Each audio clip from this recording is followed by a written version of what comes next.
कि किस प्रकार बौद्धों ने जैन धर्म के जैनालयों को तोड़कर ध्वस्त करके वहां पर अपने बौद्ध स्तूपों का निर्माण किया। इस बात की पुष्टि के लिए हम आपको श्रीलंका के ऐतिहासिक ग्रंथ महावंश की तरफ लेकर चलना चाहेंगे, जहां पर यह उल्लेख देखने को मिलता है। इस उल्लेख में बताया गया है, उसे भागते हुए देखकर गिरि नामक जैन श्रमण ने उसे पहचान कर कहा, अरे महाकाल सिंहल, यह तो भाग रहे हैं। इसके आगे लिखा है, यह सुनकर राजा ने तत्काल निर्णय किया कि यदि सफल हुआ तो मैं इस जैनालय अर्थात निग्रंथवास को विहार बनवा दूंगा। फिर आगे वर्णन मिलता है, इस सिंहल राजा ने द्रविड़ राजा को मारकर उस जैन साधु के विहार स्थल को नष्ट करवाकर बौद्ध विहार बनवा दिया था। तो यह उक्त उदाहरण हमने आपके बीच इन्हीं के बौद्ध ग्रंथों से दिया है, जिसमें साफ साफ लिखा है कि यह जैन स्थलों को तोड़ फोड़ कर वहां पर विहार बनवा दिया करते थे।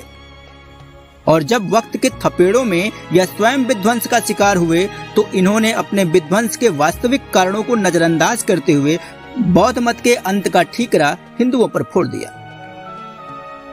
और इस परिप्रेक्ष्य में सैकड़ों काल्पनिक कहानियां भी बना दी गईं, जिनका वास्तविकता से कोई लेना देना नहीं,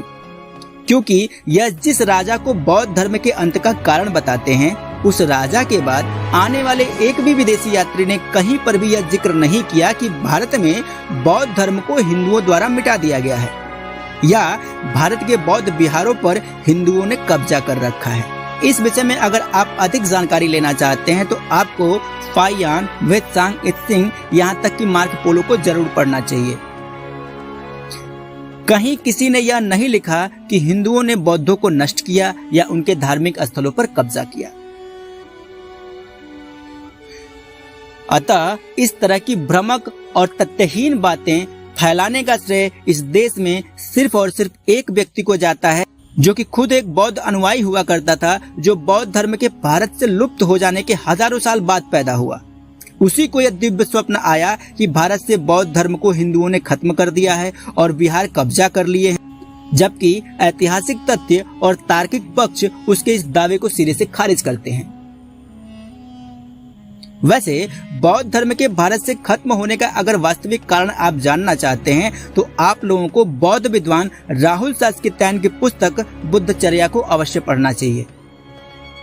जिसमें उन्होंने बौद्ध मत के भारत से समाप्त होने के वास्तविक पहलुओं पर निष्पक्ष होकर अपने विचार रखे हैं। अतः यह बात पूर्णतः एक सुनियोजित षड्यंत्र है कि भारत में हिंदुओं ने बौद्ध धर्म को नष्ट किया। भारत से बौद्ध मत को खत्म करने वाले वास्तविक कारणों से मुंह मोड़कर उसका जिम्मेदार हिंदुओं को बता देना इस बात का द्योतक है कि भारत में किस तरह से हिंदुओं के प्रति साजिश की जाती है, उनके खिलाफ दुष्प्रचार फैलाए जाते हैं।